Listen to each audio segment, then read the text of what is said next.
សូមថ្វាយបង្គំព្រះសម្ពុទ្ធប្រសាបំពេញក្នុងលោកជាគ្រូនៃមនុស្ស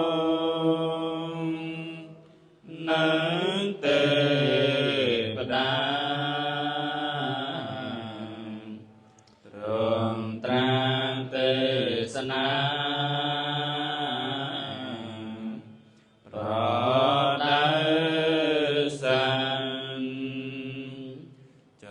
ង់ឲ្យដែរផ្លូវកណ្ដាលមានភាត្រកាអាចកំចាត់ទុំភ័យចង្រៃឲ្យខ្ចាយបាន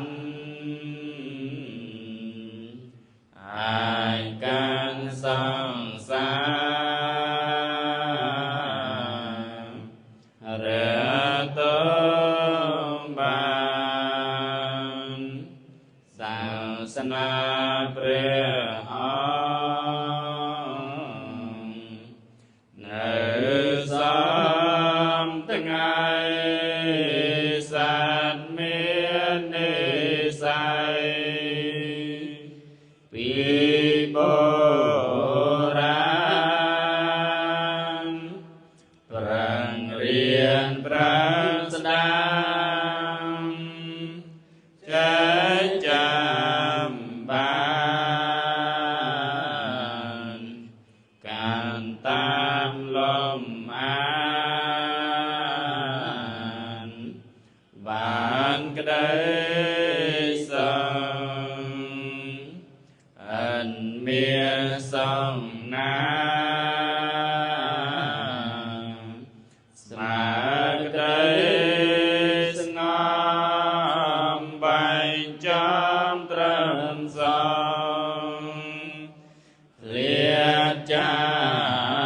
តងតាំងពី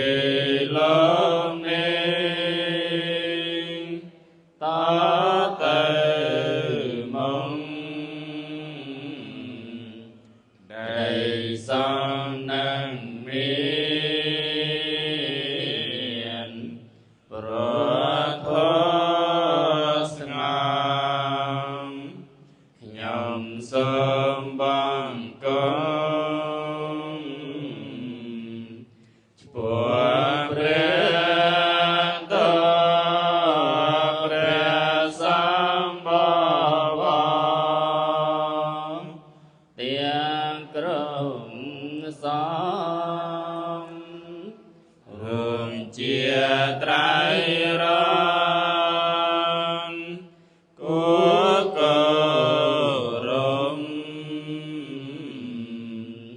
ជាម្លំត្រជានៃលោកកាព្រះរូបព្រះធាននៃព្រះពុទ្ធវិសន្តានអង្គព្រះសាស្តាសូមគុណត្រៃរង្គជួយខែមរាឲ្យបាន